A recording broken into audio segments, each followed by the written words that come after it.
Out nicely to Landry Fields. Lost the ball. Nice defense. A turnover. The other way. Way to LeBron. What happens if you put together two all-time great superstars on the same team? Well, you get a big problem for the rest of the league. That's what happened when LeBron James and Dwyane Wade teamed up on the Miami Heat from 2010 to 2014. Those are two players who are arguably in the top 3 all-time in their respective positions. So, when they teamed up, the league had a big LeBron and Wade problem on their hands, for good reasons. LeBron James and Dwyane Wade were part of the legendary 2003 draft class, which is ranked as one of the greatest in the history of the NBA. While it was clear that James was the best player in that class, Wade steadily but surely turned himself into arguably the second best superstar in that draft. Yes, he had a better career than Carmelo Anthony, who was drafted ahead of Wade. Of course, LeBron and Wade both spent the early parts of their careers establishing themselves as two of the best players in the world. LeBron, of course, was drafted by the Cleveland Cavaliers, taking no time to become one of the best in the NBA. He dominated the league as a member of the Cavs, putting up stats no one had seen in decades. James was also doing things no man his size should be capable of. At 6'9" and 250 pounds of muscle, he was running the floor harder than anyone and dunking over the heads of some of the biggest players. On top of that, his skills belonged to someone much smaller than him. James's ability to score was built on his strong driving and finishing abilities. As big and athletic as he was, he could dribble the ball incredibly well and get to the basket at will. And as soon as he reached the paint, he was unstoppable because no one could match his strength and explosiveness. Down to 10. James with the step, and the game is tied at 91. But what made him special was his ability to create plays for others. James's vision was unreal, allowing him to see plays that weren't there. He could also deliver the ball to his teammates at an elite level, making him one of the best passers in the game. And when he could score the ball at will, teams were wary about sending an extra defender to him, especially when he could easily find an open teammate.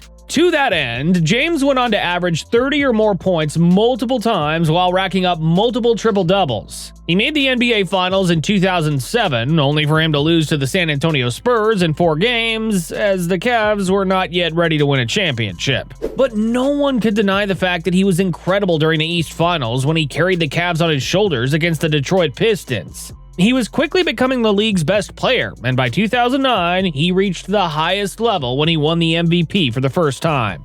He did it again in 2010 when he was named a back-to-back most valuable player, establishing him as the greatest player in the world from an individual standpoint. But as good as James and the Cavs were during his MVP seasons, the Cavs couldn't reach the finals. They lost to the Orlando Magic and the Boston Celtics during those seasons.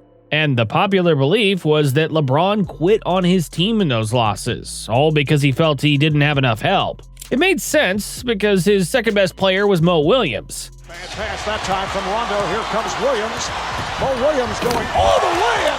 The Cavs were simply running on LeBron's greatness. But such greatness was useless during the playoffs, where teams focused their defense on him. So, in 2010, he was the king without a crown, because he couldn't back up his status as the league's best player without a championship ring on his finger.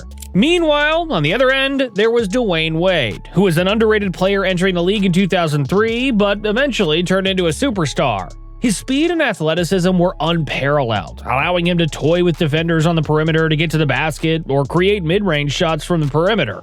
And when he was in the paint, he could finish better than anyone else, even if he was only 6'4" at his best. Wade, of course, had a better team with the Miami Heat. In 2004, the Heat turned into championship contenders when they made a trade for Shaquille O'Neal, the most dominant big man in the league. With Shaq in the middle, Wade was allowed to take over from the perimeter, forming a stellar 1-2 punch combo with the big man. Wade looking. Pulls up. Banks it in. Tie game.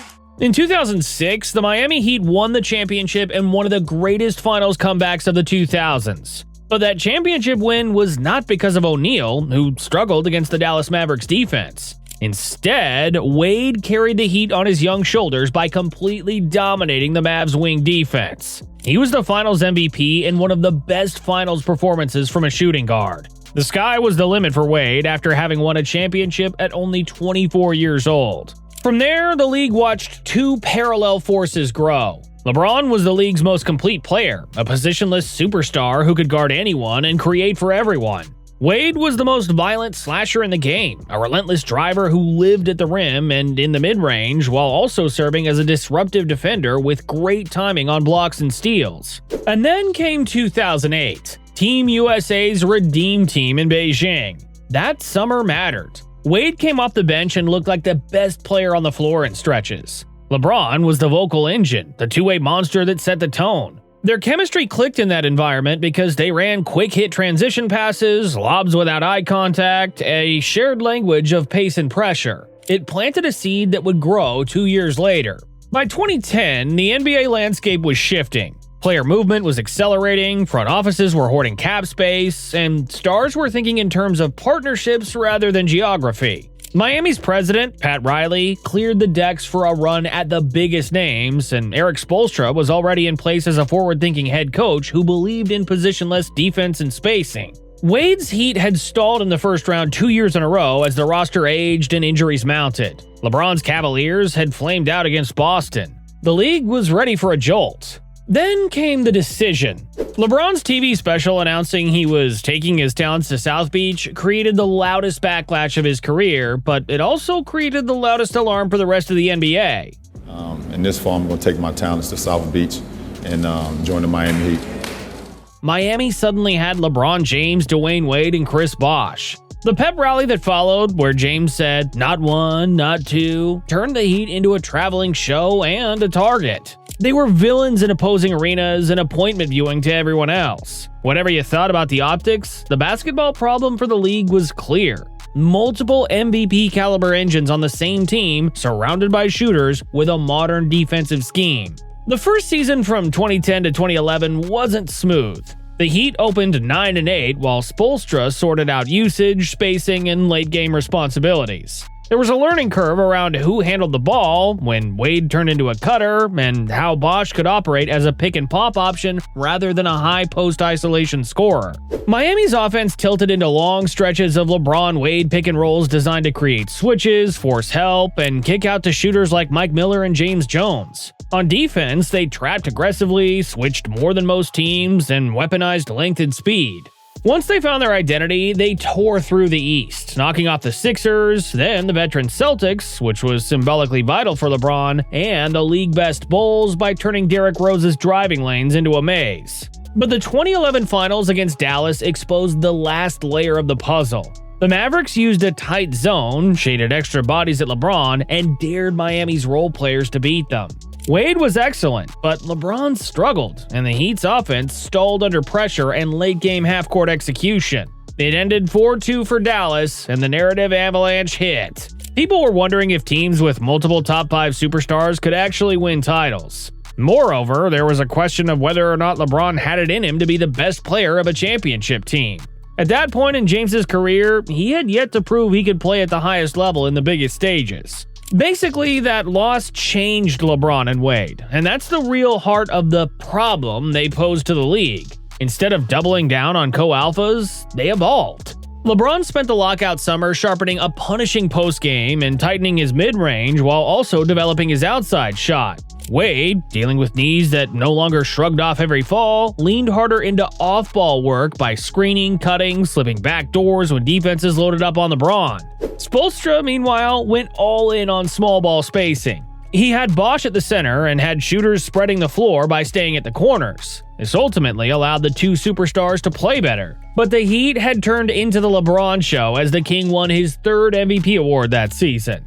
The payoff came in 2012. The Heat rolled through the Knicks, then faced the rugged Pacers without Bosh for a stretch. That series produced quintessential Wade, which showed a slow start followed by an explosion, including a monster closeout on the road. In the East Finals, down 3-2 to Boston, LeBron delivered a signature 14-15-5 masterpiece to force Game 7. 14 points, 5 boards. James on the drive to the rim. Foul, count it, and one. Wade, as he often did, supplied timely scoring and slashing in the spaces LeBron created. Miami advanced and smothered the Young Thunder in the finals. LeBron finally got his ring and the finals MVP, while Wade's presence made sure defenses could never lose focus entirely on the new king. The basketball marriage had found its balance. LeBron was the primary initiator and best player alive. Meanwhile, Wade was the devastating second star who could hijack quarters, defend elite guards, and tilt series when needed. If 2012 was validation, 2013 was domination. The Heat's 27-game winning streak wasn't just a marketing headline, but was a system running at top speed. LeBron was putting up ultra-efficient numbers while guarding everyone. Wade was an all-NBA two-way wing again when healthy. Bosh had embraced the center role that unlocked driving lanes. And the bench, composed of Ray Allen, Shane Battier, Mike Miller, and Chris Anderson, was a rotating cast of specialists who understood spacing and timing. Offensively, LeBron Wade actions were less about your turn, my turn, and more about constant pressure. This offense was all about hit-ahead passes, early seals, drag screens in semi-transition, and quick slips for Wade when his defender glanced at LeBron. Wade from behind takes it away. Covers. Holds. Defensively, their traps on the sideline corners forced turnovers that turned into dunks before opponents could blink. That postseason showed the duo's versatility. The 2013 East Finals against Indiana demanded patience. Miami needed Bosh's spacing and Wade's timely bursts to survive 7 physical games. Then came the Spurs in the finals, a chess match that swung nightly. The iconic moment, of course, belonged to Ray Allen's corner 3 in Game 6, but it was also about the stars trusting the structure. LeBron's late surge and Game 7 brilliance sealed it, yet Wade's defense on Tony Parker, his offensive glass work, and his slashing kept the floor balanced. The Heat won back-to-back titles, and the LeBron Wade problem felt unsolvable. It turned into a pick your poison and hope for the best situation for the rest of the league because no one could solve this problem. Underneath the highlight reels was a quieter truth that made them special. There was ego management and role clarity. Wade had been the face of the franchise, a champion before LeBron arrived, a top 5 player in the league. By 2012, he willingly ceded control of the offense to LeBron because that gave Miami the highest ceiling. Not every superstar does that. He didn't vanish, but he accepted the idea that the Heat were at their best when LeBron touched the ball first, tilted the defense, and then Wade tore through the gap. In exchange, the Heat emphasized Wade's strengths. Flamo hits the 3, and a response quickly to James. They staggered his minutes to let him lead lineups and gave him actions designed to get him downhill without pounding the ball. And the Heat featured a defense that showcased his anticipation. The arrangement required trust, and it gave the league nightmares. Still, time and mileage are undefeated. The 2013-14 season brought more maintenance program nights for Wade's knees and a defense that was a half step slower covering the corners. The league was copying Miami's blueprint with more small ball, more spacing, more switch-friendly lineups, and that leveled the playing field.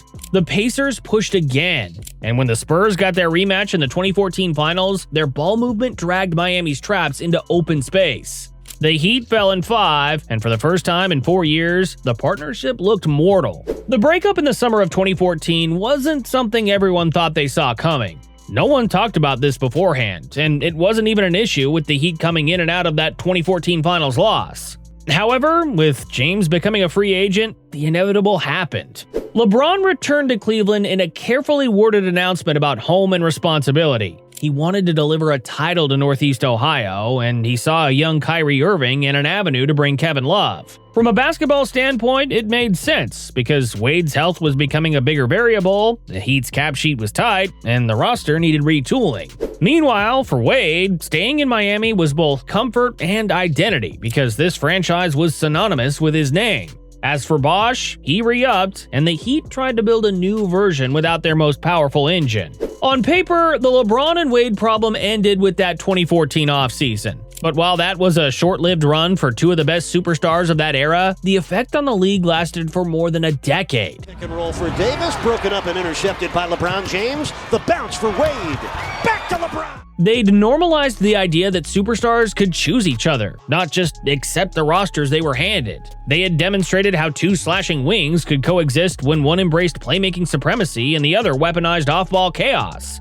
They had proven that small ball spacing, with a skilled big who could roll and pop, could beat size in June. You can draw a line from the Heat's best lineups to the league's later trends in pace and space, switching defenses, and roster flexibility. So, while it was all about championships for LeBron and Wade when they decided to play together in 2010, it was ultimately about changing the league's landscape and altering the way the game is being played. And the LeBron and Wade problem continues to persist in today's NBA, where superstars choose to play with one another in the hopes of dominating the league and winning multiple titles.